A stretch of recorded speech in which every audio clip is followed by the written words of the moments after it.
It's that time of the year again where most of us will be considering the year that we had and look forward as to how we can improve ourselves, getting fitter or stronger, or reinvent our physical training for the year ahead.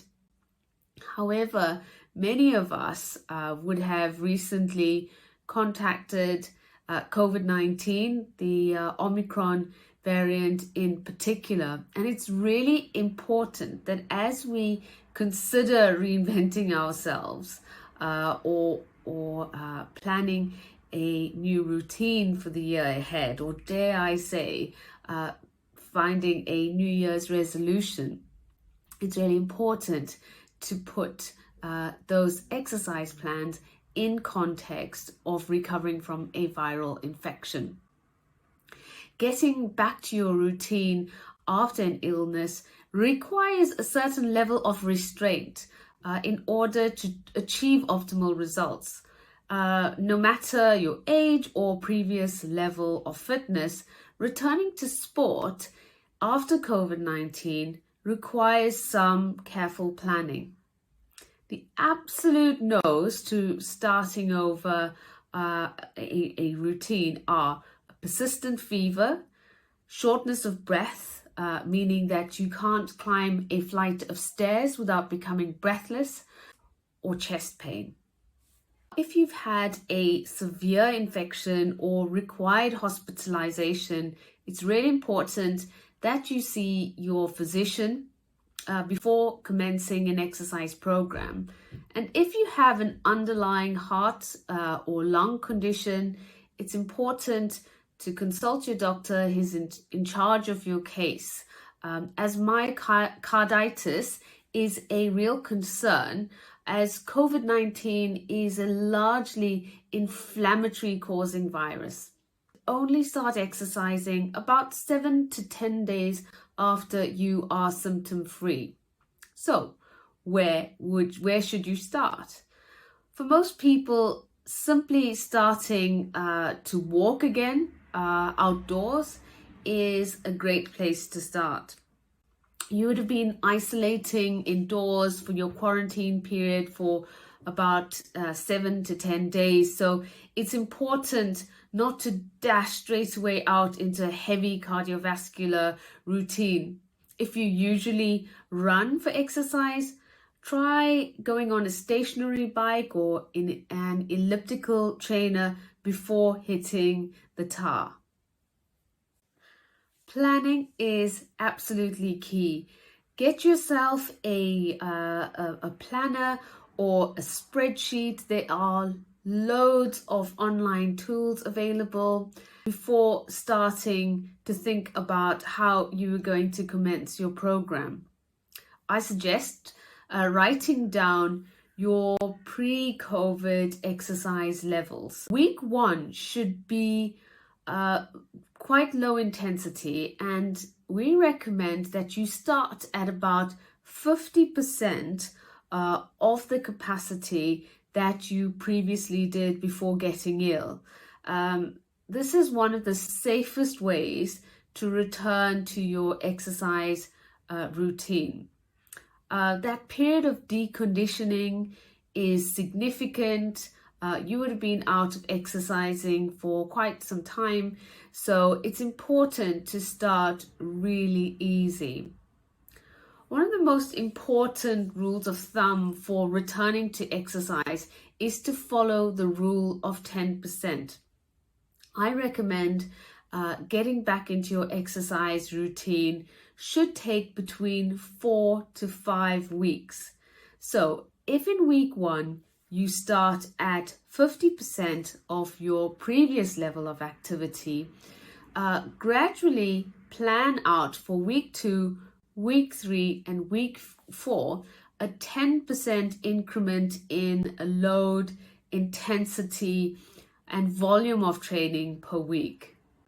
Now, despite COVID being a largely respiratory based virus, remember your period of illness and recuperation did not just cause a level of deconditioning in the cardiovascular system or the heart and lungs, but also to your joints and muscles and tendons.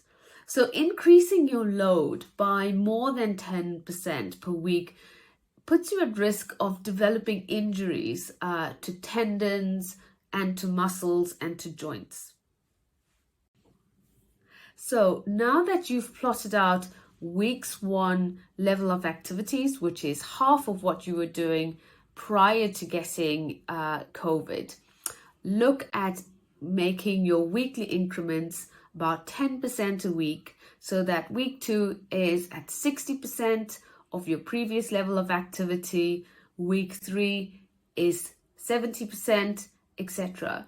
Now, if along the way you feel that you're not coping or managing, it's absolutely fine to take a step backwards, modify your program, do a little less.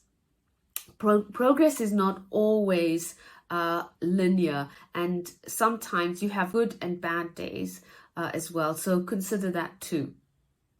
Now, if you've had COVID symptoms for a very long time and you're still experiencing ongoing symptoms, or perhaps you might be suspecting that you may be experiencing long COVID, your return to sport and exercise is certainly not a linear progression of 10% increments.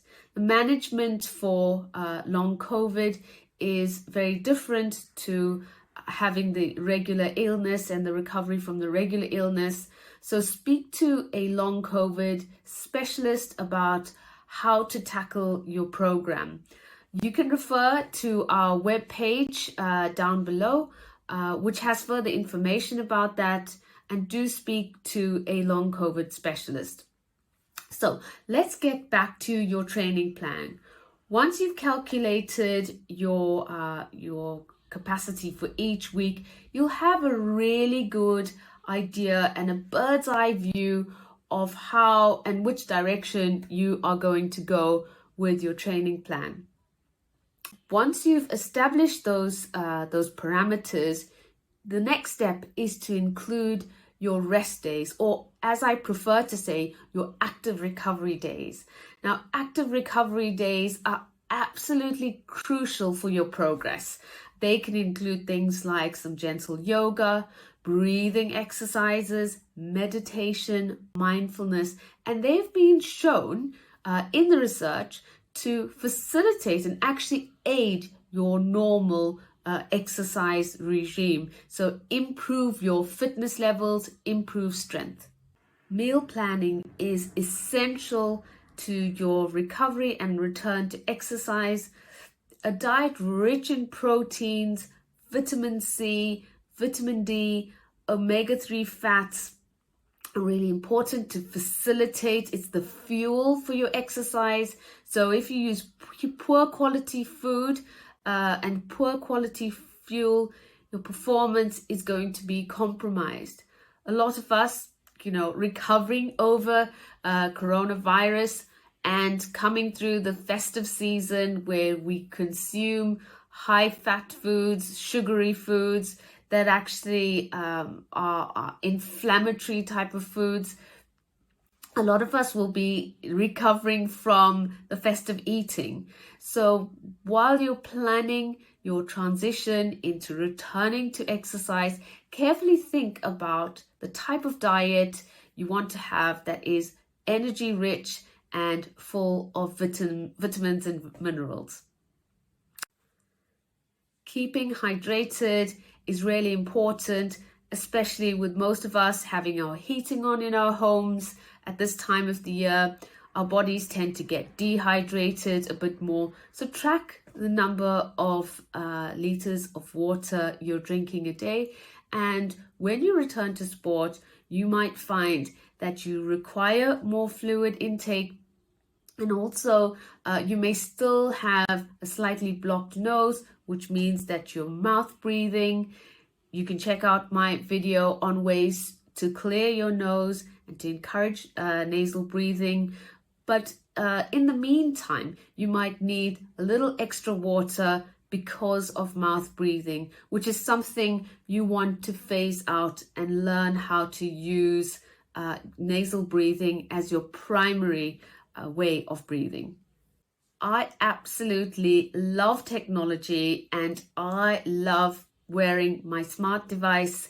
So I have a smart watch, and I encourage all of my athletes and weekend warriors to get a smart device. And I think that whilst they do not substitute a clinician's thorough assessment, they're really useful as a tool to use every day for self-monitoring, and they can help you measure your respiratory rate as well as your heart rate. So really handy to have. Finally, enjoy yourself. Exercise is meant to be fun. Our bodies are beautiful design. We all come in different shapes and sizes. Our bodies love to move, whatever movement you can do. So as you kickstart your year with a new lease of life, new energy, you've recovered from COVID-19, remember to enjoy yourself. Remember to love yourself. Be kind to yourself and achieve your best for 2022. Take care.